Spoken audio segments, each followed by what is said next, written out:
नमस्कार.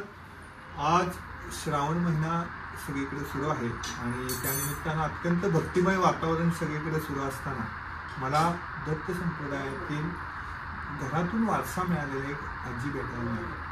तर त्यांचं वैशिष्ट्य असं आहे की त्यांच्या आयुष्यात त्यांना आईकडून दत्त महाराजांची भक्ती मिळाली, परंतु त्यांना त्यांच्या या दत्त संप्रदायातील भक्तीमध्ये आलेले अनुभव हे विलक्षण आहेत.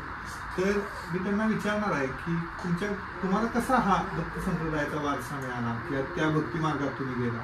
म्हणजे माझ्या आईचं जे माहेर आहे त्यांचं ते कुलदैवत होतं. म्हणजे कुरुंदवाड हे माहेर असल्यामुळं वाडी, नरसोबा वाडी आणि कुरुंदवाड हे ती नेहमी करायची. आणि तिचं लग्न झाल्यानंतर पण तिनं पौर्णिमा केला, त्यामुळं आम्हाला दत्त महाराजांची ओढ लागली आणि आम्ही पण पौर्णिमा केल्या, सगळं केलं. त्याच्यामुळे आईमुळेच माझ्याकडे वारसा आला. बरोबर. मग हा वारसा आल्यानंतर तुम्ही 50 लाख दिगंबरा दिगंबरा श्रीपाद वल्लभ दिगंबरा या मंत्राचा जप करण्याचा संकल्प कसा केला आणि तो कसा पूर्ण होत गेला, आणि हा होत असताना काय अनुभूती असतात, काही दृष्टांत असतात, तर ते कसे आले तुम्हाला त्यामध्ये?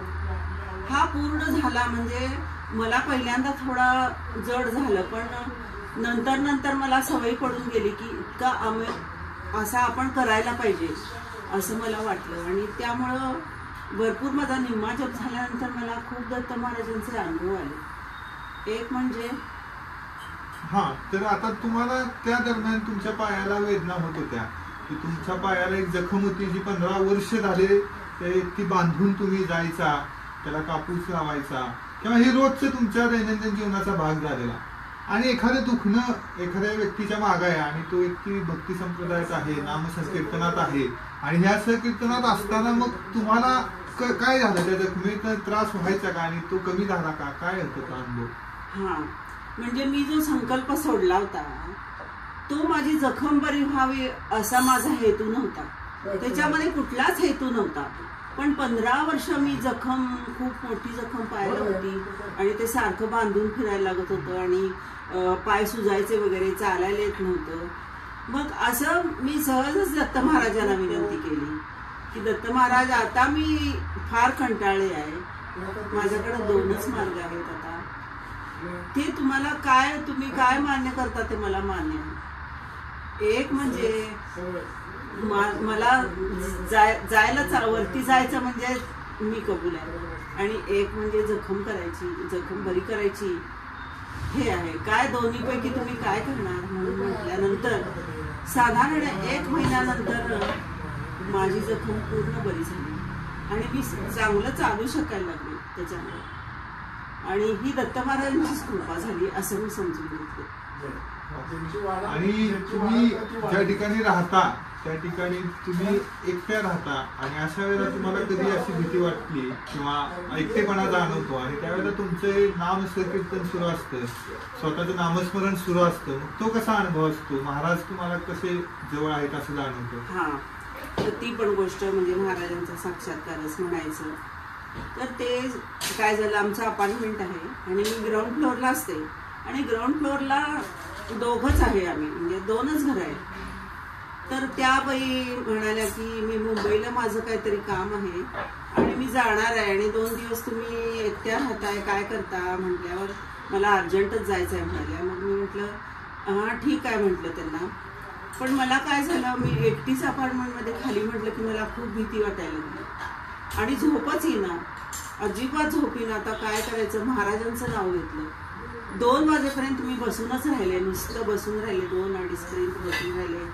आणि काय करायचं आता म्हणून जरा पाठ आडवी करावी म्हणून झोपले. तर आमचा जो देवारा आहे, स्वयंपाकरी देवारा आहे, तिथून मला दत्तगुरूंना जे चंदन किंवा ते जे अत्तर लावतात ना, त्याचा एकदम वास मला आला. एक क्षणभरच मला वास आला आणि ते मी कुठं सांडलंय का असं हुडकायला लागले. खरं मला काही नाही, 1 क्षणात तो वास गेला. मग मला वाटलं की ह्यांनी मला साथ देत आहेत दत्तगुरु म्हटले, आणि त्या दिवसापासून या ठिकाणी आपण आजींचे जे अनुभव ऐकले, तर गोष्ट अशी आहे की गुरुचरित्रातला एक अध्याय, ज्या वेळेला स्वामी नरसिंह सरस्वती गाणगापूरमध्ये होते, त्यावेळेला गाणगापुरामध्ये एक कुष्ठरोगी महाराजांच्या दर्शनासाठी जातात. आणि तो म्हणतो की महाराज माझा कुष्ठरोग बरा करायचा आहे, त्यासाठी काहीतरी मला आशीर्वाद द्या.